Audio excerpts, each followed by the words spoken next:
Good morning. Thank you very much for that very kind introduction. And let me also thank the Department of Health and the organisers, my dear friend Kuji Fedora, where is KG, is here. I'm sure he is the main reason why I was invited, my fellow speakers and other distinguished guests, and of course to all of you in the audience. As I always say when I start off a speech, particularly in a part of the world where people probably have not so much familiarity with my background, as you heard a slight flavour of there, I am a somewhat peculiar person to be talking about this topic, primarily because I don't know anything about it. In fact, 5 years ago, as KG and one or two others here are familiar, I couldn't even pronounce antimicrobial resistance, never mind knowing anything about it. But here I am today, having visited the wonderful place of Hong Kong for over 30 years. I never thought I would be here to talk about antimicrobial resistance. But I have to say in that sense, actually it has turned out to be quite possibly the most interesting thing I have ever done in my professional life. And that is not only because of its importance, of which you've already heard a flavour of this morning, and you will hear, no doubt, a lot more informed reasons of the rest of today and tomorrow, but it's also because of the complexity and the breadth of the issues that are relevant towards solving this problem as to why it's been so interesting. And what I would like to do in the next 30 minutes or so, I'm not sure of whether the event is set up this way, but I plan to show you some slides, then hopefully, if it's possible, to leave some time for questions. And so what I want to do is to give you a flavour of what our review was all about and our recommendations, and then perhaps most importantly, where I believe there is some progress on some of the issues, and more importantly, where there is not. And I have to say, already listening to the wonderful local leaders and policymakers that have introduced this event this morning, I may take some risk in suggesting ways that Hong Kong may be able to play a leadership role actually in influencing the rest of us. Because before I start to go into my first slide, another thing which I am always very eager to say, and another reason why this was so interesting for me to do, this is something that does not distinguish between the colour of our skin, whether we are male or female, whether we are Democrat or communist. It affects all 7.5 billion of us, and we need, despite our different ways of thinking about the world, to do something together. And whatever the best places in the world do, unless everybody else, particularly the big places, try to do the same, we will not solve it. And of course, in that regard, amongst the reasons why Hong Kong is so interesting, you have a rather big place just next door. And I have some suspicion and hope that you may be able to help mainland China do some things that can help China deal with this problem. So let me turn to the few slides that I plan to show, although I may use some more to supplement any questions. So can you see clearly at the back of the auditorium what is on the screen? That is good. I often joke at this stage, and I mean it, particularly because I'm jet-lagged. If I was sitting at the back, I would have absolutely no chance of being able to see those, but that's what happens when you get older. And when you travel around the world, it becomes even harder.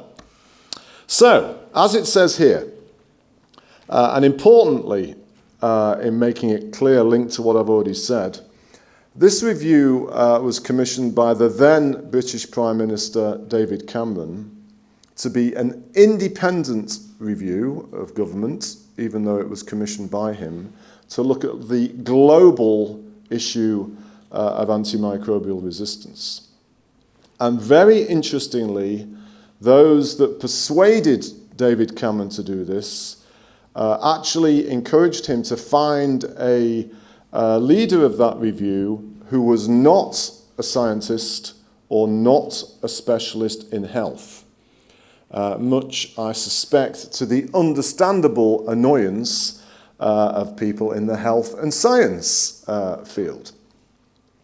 But I think I am right in saying, because of some of the noise that we managed to make, 3.5 to 4 years after we first started, I think the decision to invite somebody from outside the space of antimicrobial resistance may have played an assistance in at least, at a minimum, helping to grow the public awareness, and in particular, and this will be a theme I come back to, unless this can be fully understood and focused on by your colleagues in the Department of Finance and by your colleagues in the Department of Finance in Beijing, we will not solve antimicrobial resistance. It has to be seen in the context of things outside of health, and hence why I was asked. Some of you may know that my past is more associated with the world of international macroeconomics and finance. And indeed, one of the specific reasons why I was asked is I have stamped on my forehead, which actually is one of the very few times it's never been mentioned in an introduction, which is nice, that I am Mr. Bricks. So I am the person that created the acronym 17 years ago for the potential future of the world economy in which Brazil, Russia, India, and of course China would in principle become a big influence. And I say that because right at the start, we went around our review to try and show what the world would look like if AMR was not a problem, and what the world would look like if AMR continued to be the apparent problem, and one that would grow in the way that experts, of which many of them you're going to hear from here, knew, but were not managing to let the world outside of the specialists know. And on this slide you can see the two big numbers which started off giving our review some ability to influence global awareness, and indeed it is interesting, amusing, and a source of great pride that I saw in the specialist video you had before. Those two numbers were used to highlight what we said. On the left-hand side, let me see if I can make this bigger, which is this one. Here is the issue, sadly, about the people that may die. As you just saw in that previous video in the middle, it is estimated, or it was, around the time of our review starting, based on the evidence we could put together, around 700,000 people around the world every year were dying of something related to do with antimicrobial resistance, whether it be something in some infection outbreak in a Western hospital, or something more sadly basic like drug-resistant TB in parts of the emerging world, notably, sadly, as with many other things, Africa. Interestingly, in the past month, within that 700,000, the numbers that we were familiar with or believed were about 25,000 every year in Europe. Interestingly, in the past month, there is a new study just being published in a leading science publication that now suggests that number in Europe is already 33,000, which is only an increase of 8,000 over 2015. But if you put that in percentage terms, and if it were the same around the world, obviously that 700,000 would be significantly more than 800,000. And I say that because, as you can see in the purple or maroon colour, based on the various scenarios that we considered, that by 2050, if we do not do anything about it, this could rise to, yes, 10 million people, of which 1 million alone would be in mainland China. 1 million alone could be in India. Now, a number of people, actually a very small number of specialists, have written very scientific-based articles to suggest these numbers are too high and it will never happen. I hope they are right. But as those that read our reports thoroughly and carefully will know, we did not include a number of various potential threats, such as hip surgery, cataract surgery, and so on, because we thought it was impossible to have credible numbers. So yes, that number could be too high, and hopefully it will be, but it could be too low.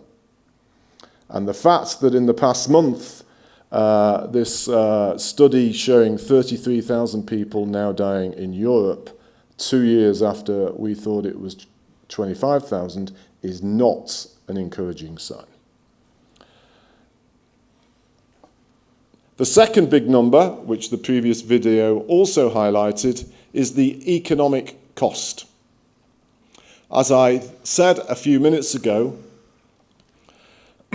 I was partly asked to do this review because of the fact I, 17 years ago, not only thought of this phrase BRICS, but tried to predict what the world economically could look like by 2050. And we projected over 5-year periods a scenario for many, many parts of the world. And those of you that have come across the strange social science of economics, it's not a science, that's partly why that miserable world gets itself into so much trouble, because too many of my colleagues think of it as factual rather than a social science, but that's for another occasion. We try to show that based on the usual things that drive long-term economic growth, which is the number of people that work and their productivity, those countries that have the largest working populations, if they improve their productivity, will become the biggest places in the world. However, and hence the 100 trillion, if you have things that are going on, like antimicrobial resistance, deteriorating at the speed that this recent report in Europe appears to show, you will have less people working, not least, sadly, because some will die, in some places a lot. And, more importantly, their productivity will be impaired. And this 100 trillion number is our guesstimate of the difference between a world free of antimicrobial resistance and a world where it is going to become, as you heard earlier, a serious problem.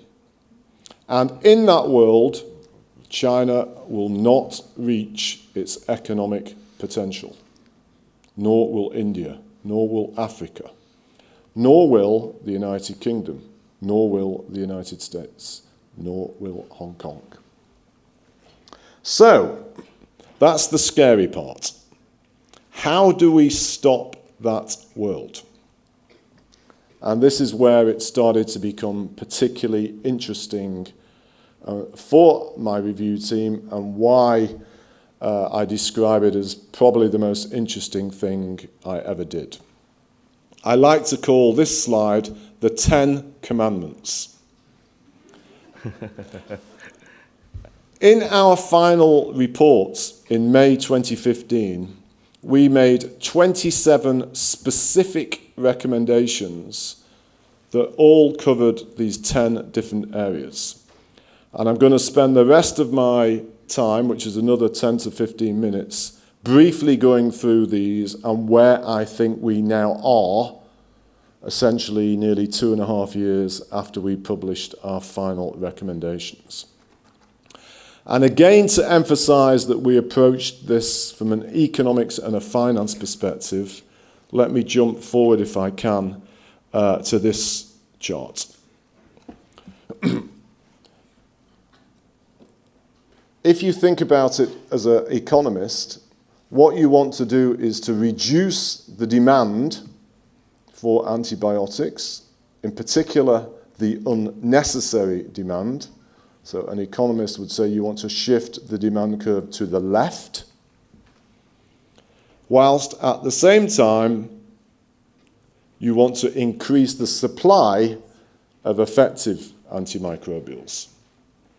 Easy, in theory. Let me go back to our 10 Commandments. And I show you those two demand and supply curves because 5 of the interventions are demand reducing, 3 of them are supply boosting, 1 of them, vaccines, has a little bit of both, so in some ways is particularly interesting. And then the 10th commandment is actually about international cooperation, or the lack of, which relates to both. So let me now quickly go through them. The first one is public awareness.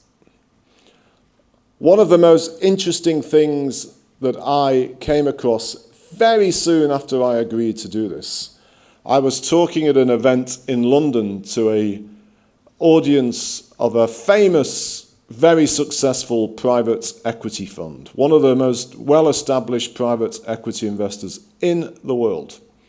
And I was being interviewed by their CEO and founder. And I'd said to him beforehand, I will only do it if you ask me, amongst other things, about this new thing I'm doing called antimicrobial resistance. So he did. And so we decided to ask the audience, with a show of hands, how many knew about AMR. And this is a highly educated, sophisticated, not that that means anything, audience of finance experts. Only 10% of their hands were raised. Can you imagine if you had 500 people in a room in Africa and asked them about AMR? They would be probably clueless as to what you were talking about. We think our review, as I said already, played a small part in helping to raise its global awareness. And following our review, and it's been touched on here, one of the things we were particularly proud of is playing our role in contributing to the so-called high-level UN agreements that took place on September the 22nd,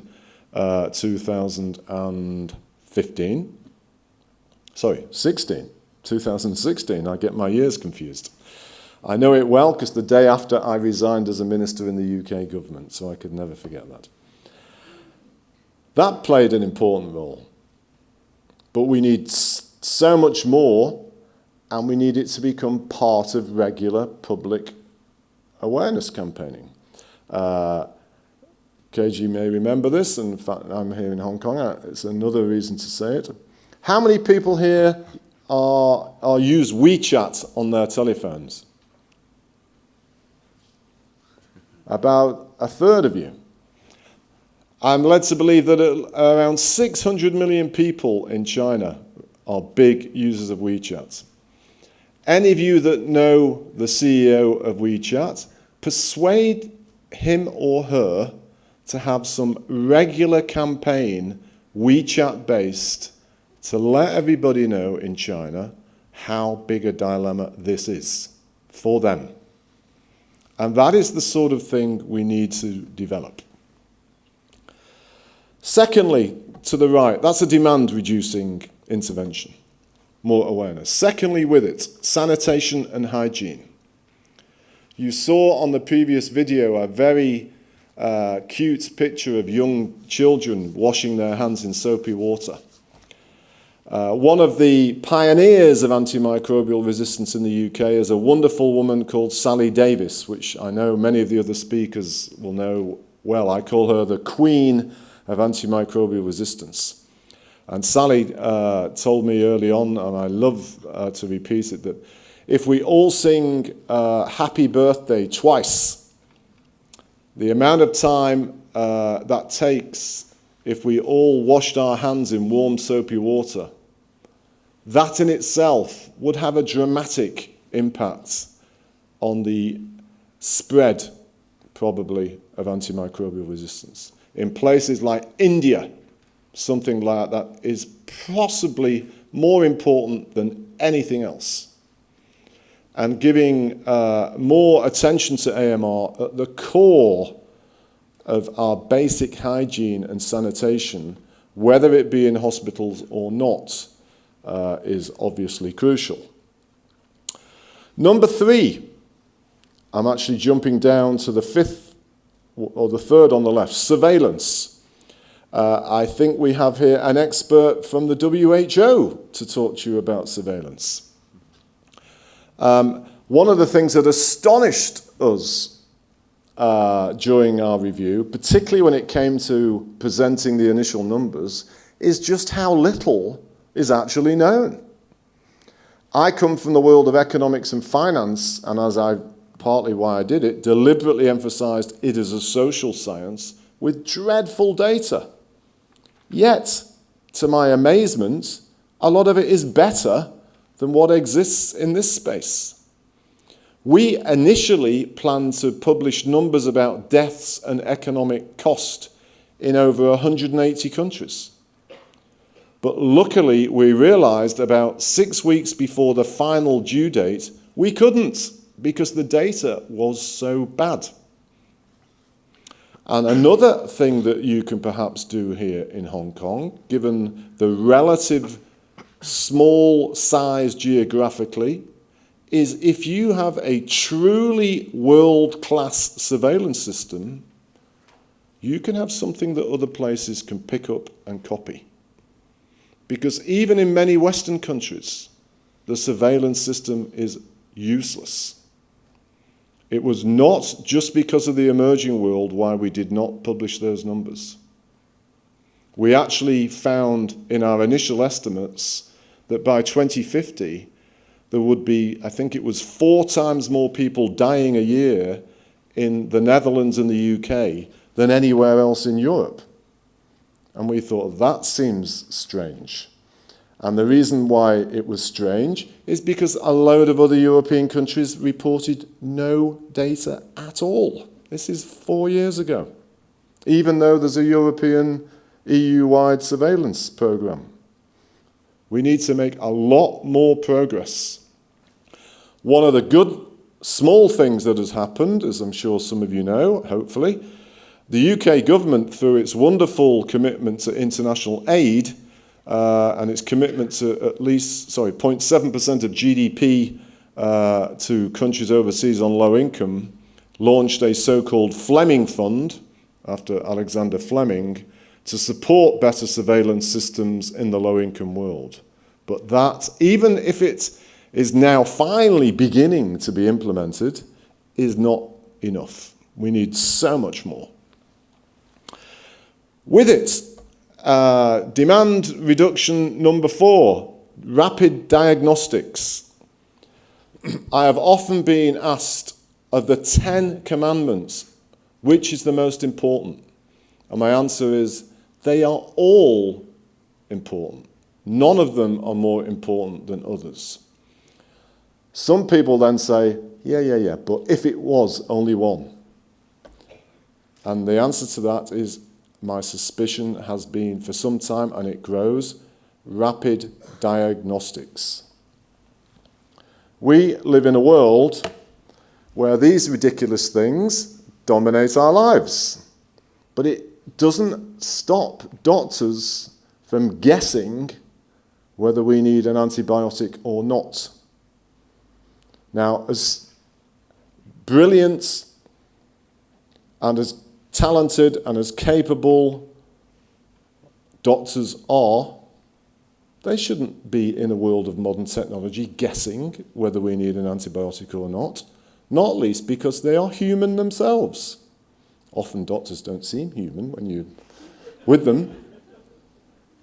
Another thing to mention, Sally Davis, in the UK, she presided over a study of 500 doctors, half of which did not know they were being monitored, and half did. And surprise, surprise, those that didn't know, the study showed that just before lunchtime and just before they went home, the rate of antibiotic prescription went up. Doctors are human. In my judgment, and maybe this is something else for you people in the Department of Health here to think, we need somebody to pioneer embedding diagnostics at the centre of their national health systems to make sure diagnostics are not expensive in point of care and rapidly usable to give results. In my judgment, that would have a massive impact, I suspect, in reducing the inappropriate use of antibiotics. The single most aggressive of our 27 recommendations was by 2020, which is now a year and a half away, no Western country should be allowed to prescribe antibiotics unless it's gone through a state-of-the-art diagnostic test. Guess what? No country yet has adopted that. Last week, I spoke at a special event on diagnostics for the UK Health Service. I said, what is the matter with you guys? You claim you were the ones that brought me to this table and brought this issue to the world. Do something about the most important commandment, yourselves. But I suspect you guys could possibly do something for others to follow here. Last one of the demand reducing, agriculture. In some parts of the world, the United States, probably China, possibly India, the misuse of antibiotics is worse in agriculture and fish and the environment than it is in humans. And unfortunately, as we have seen in the 2.5 years since our review finished, overuse of antibiotics in animals in one part of the world, in this case China, is actually showing up as evidence in causing problems in animals and humans in other parts of the world where they thought they've dealt with it best. I think there was a lady from Denmark here. In fact, I can see her because we met earlier. We came to the conclusion that Denmark was the single most successful country in reducing the inappropriate use of antibiotics in animals. And I know there's two of my colleagues here from the UK, one of which represents officialdom, who will be, I suspect, telling you, and I'm very proud that they have made this difference, that they are now better than Denmark, which is fantastic to have heard and seen. But that doesn't stop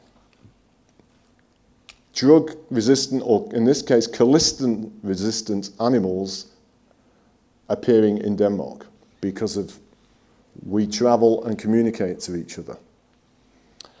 We need to do something dramatically still about agriculture. Here, I would say Europe is being a bit of a leader. I was chatting with somebody earlier. I think this, from what I've understood, is about to become law, that by 2022, the EU now is planning to ban the use of any last-in-line antibiotic for the use in animals. I do not understand why that needs to happen anywhere in the world. Never mind being able to get them over the internet. By the time I finished my session, you could have gone online and ordered colistin on the internet. That should be illegal. No excuse. Now, here's a controversial statement for all those that think it's about new drugs. I believe those 5 demand-reducing interventions are more important than the supply-boosting ones. And here I am influenced by listening to the scientists, because I think it is the case that even if we find new effective drugs, even if they are gram-negative, these things will become resistant to them.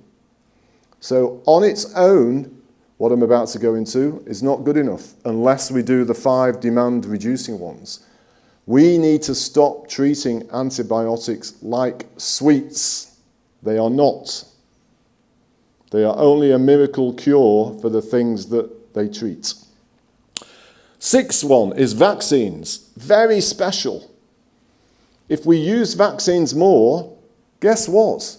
We wouldn't have the pressure to need so many antibiotics. We could never understand, and I still don't, why are vaccines not used more in agriculture?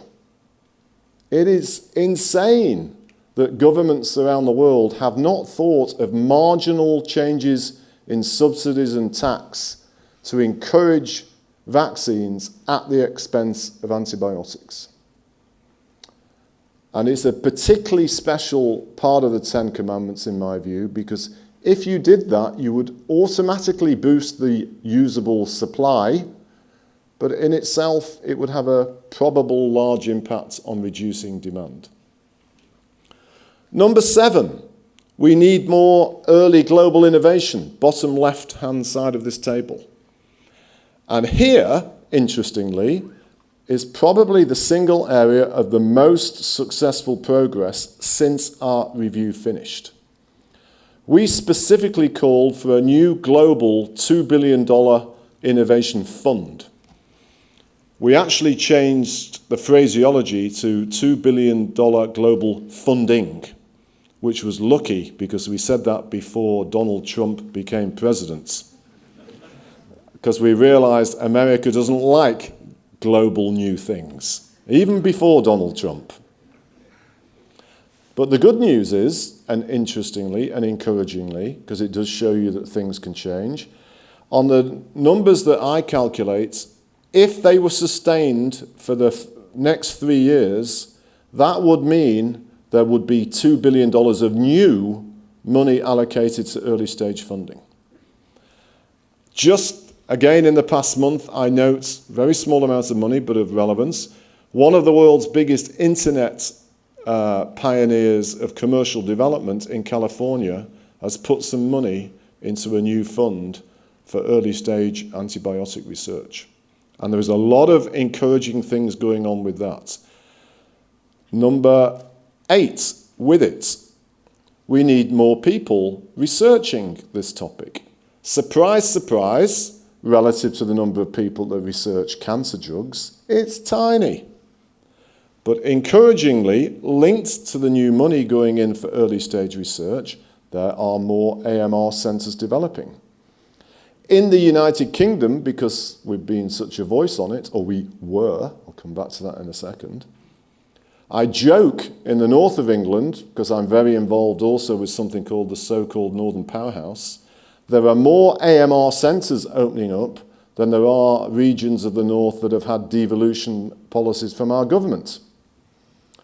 But we need that all over the world. We need that in India, in China, in Africa. But I think if we carry on with this early stage money, it will happen. And those are the 2 most encouraging areas of the 10 Commandments since we finished. Number 9, how many people here from pharmaceutical companies? I only saw one hand go up. so I have to be particularly apologetic because it's at this moment I am always really rude about the pharmaceutical industry. The market failure for bringing new effective drugs to market is a topic I have never heard so much talked about with so little done. And I come from a world where people like to talk.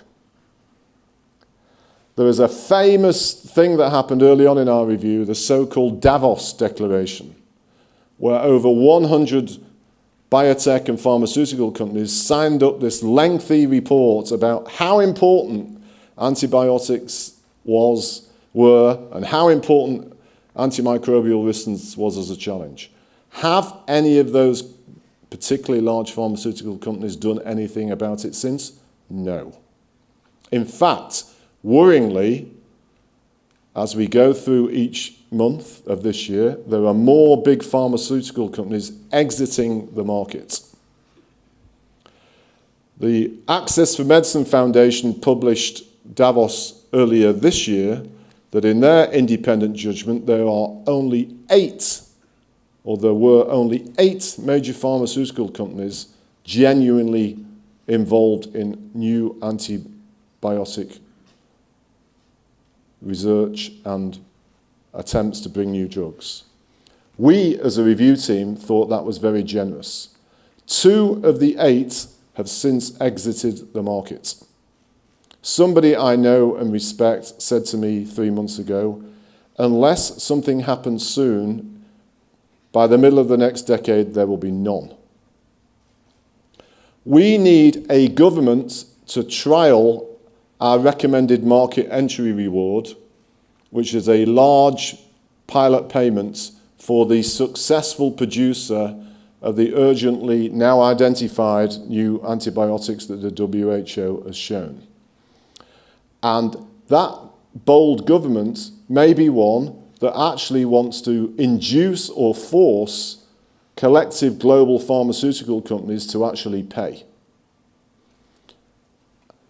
You did mention my role as chair of Chatham House. This covers many areas other than health, including global economics and social life. And we live in an era where business needs to discover that there is purpose beyond just profits. Our 27 interventions over these 10 areas over a decade, we estimated would require $42 billion of money over 10 years. A lot of money. But guess what? The 3 leading US pharmaceutical companies so far this decade have spent more than that buying back their own shares. And in a world of Trump and a world of weird Brexit Britain, I don't get how big international companies don't realise they have an obligation to solve some of society's problems, whether it is antimicrobial resistance or income inequality and perceived unfairness of international trade. And as I keep saying to them, and I apologise to the only person in the room who raised their hand, go back to your CEO and tell him or her it's time to wake up. Number 10, we need more international cooperation. And speaking candidly and frankly, 2.5 years after our review, and now, sadly, nearly 2.5 years after Britain made this strange choice to apparently leave the European Union, apparently. The leadership voice that Britain had in the world has gone. And some of you that were involved in some of those processes know, as I used to say to David Cameron, another reason why it was a fantastic review to lead, because when I travelled around the world, I would increasingly hear people saying, wow, how come your Prime Minister had the vision to make this some major global thing? I don't think David Cameron himself realised what an important thing he decided to do. But importantly, nobody in the UK does this in the same way anymore. we need others to pick up the mantra to make sure that the United Nations delivers on the high-level agreements of September 2016, and that the G20, more importantly, arguably, given that's where all the big pharmaceutical companies are legally domiciled, do more about getting new drugs. I shall stop there. Thank you very much for having me. Yes, thank you.